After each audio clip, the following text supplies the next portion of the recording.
Ambassador, what I'm telling you is very, very important. Mm. You know, I say, we don't need you, Pap, me, Zumahu. We don't need to be at the position of The presidency. presidency Before we can do something. Before I mean, we make African continent become great. We don't need. At your position as a businessman in Japan or as a, or how to say, ordinary people, ordinary African living in Japan, you can make An impact. a great impact on African development. Don't think that you have to be necessarily on the position of ambassador or parliamentary member or president or cabinet member of or government member of your country or Ghana or Benin before contributing to African development. You can do some things from your position, from your present, from your current position in Japan. For instance, me, when I was the ambassador of Benin, when I was extraordinary and plenipotentiary ambassador of Benin to Japan in 2012, from 2012 to 2016, Yeah. you know, since I know our problems in Japan, you know, the African ambassadors have chosen me as the chairman of the industrialization of tourism in Africa. Okay. Wow. Then, you know, as a ambassador, we used to meet once every month at the Angola embassy. Okay. So, as the chairman of that committee, I sent message to my president, Dr. Yaibodi, who was the chairman of African Union at that time. African Union, not president of Benin only, but the chairman of all the whole. I mean, the 54. I mean, countries. African countries. Chairman from for 1 year, you know. So I sent the message to him. Then when he got my message, the content of my message was how to find sub-Saharan, airlines who will transport passengers from Africa to Japan or from Japan to Africa. Okay. In my message, I say I don't mind if that company or airlines is Benin Airlines or Ghana Airlines or Senegal Airlines or Zambian Airlines or blah blah blah. No, any competitive African airlines who can make that business, who can fly. Why not every day from Japan to Africa and from Africa to Japan? When my president, Dr. Abel, got the message, he said, "Oh, Zoma, this is a very big business." Okay. Then he talked to Ethiopian president of Ethiopia, and the president talked to him, Excellency Dr. Yaiboni, president of Benin, chairman of African Union, I'm sorry, you know, here in Ethiopia, you know, the government is not directly connected, or is not directly managing, the Ethiopia Airlines. Okay. They are independent. They are private business. Then my president talked directly. He met, the leaders of Ethiopian Airlines, because Ethiopian Airlines was the sole, airlines, was the continental airline, which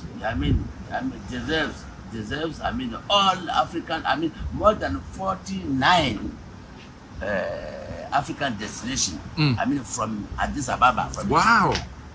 Ethiopia Airlines go to more than 49 African countries every day. Every week. Let's say every day. Mm. Africa, I mean, But then they don't come to Japan. No, at that time, no. Mm. Ethiopia Airlines didn't come to Japan, never. Wow. No. So I'm the one who was behind The scene.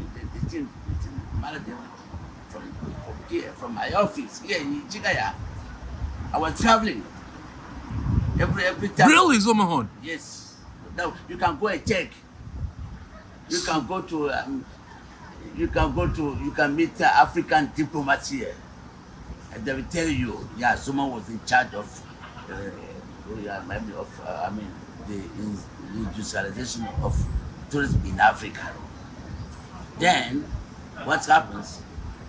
You know, after convincing the airlines, leaders, they decide because they say, oh, South African Airlines used to come to Japan long time ago, but the business fails. You know, South African Airlines they come maybe once a month, or once every 2 months. So the business was not so productive. This was 2012 or 2013. Yeah, no, I started from 2000. Let me say beginning of 2012. 2012, yeah. Okay. You know? Then finally. In 2014, June, exactly. Yeah, June, we're in June now. exactly, 11 years ago, Yeah. I'm the one here in Japan who celebrates the start of Ethiopia Airlines. Ethiopian airlines flights to Japan. So we make the inauguration at the Imperial Hotel. Yes. So cool, For the so first long. time. That's why I tell you, we don't need to be president of Benin before contributing to the development of our country. No. You know, and I didn't need any personal profit, you know, from that business. The point was that many, almost all African countries, diplomats or Africans living in Japan, while they decide to go to their own country, like we in Benin or Ivory Coast or Senegal or Mali or Burkina Faso or Niger or or Gabon or Cameroon, we need to fly first to Paris. Yeah. Because Paris, because France was the former, superpower who colonized, more than 14 African countries. So we need to go first to Paris, and then from Paris to our respective countries. You from Ghana, or I don't know, from Zambia, Tanzania, Kenya. You have to go to, before you have to go to Britain. You have to go to Northern airport.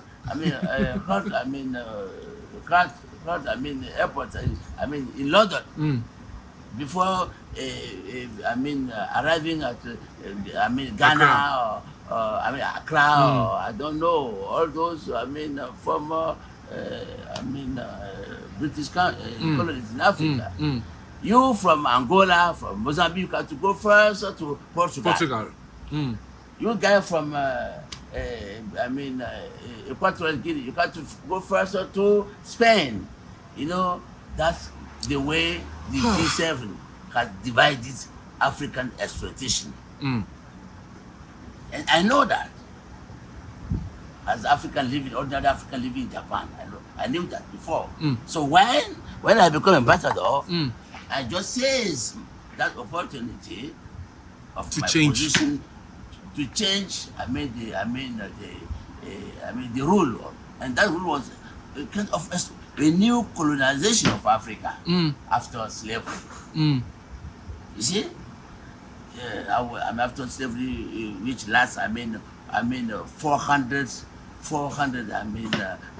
centuries. You know, the slavery lasts 4 centuries in Africa, and the colonization lasts 300 years. Jesus.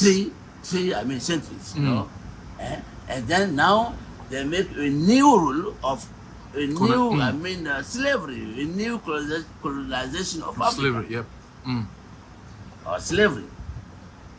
So I say now, the globalization is not profiting to Africa. No. No. The world trade is not profiting to Africa. No. We have to change. That's what I did, personally. And now, I'm decided, like how to call our beloved brother, Traore. Ibrahim Traore. Who is following the step of Thomas Sankara. I'm decided to continue my business by use all opportunities, all legal opportunities, legal rule.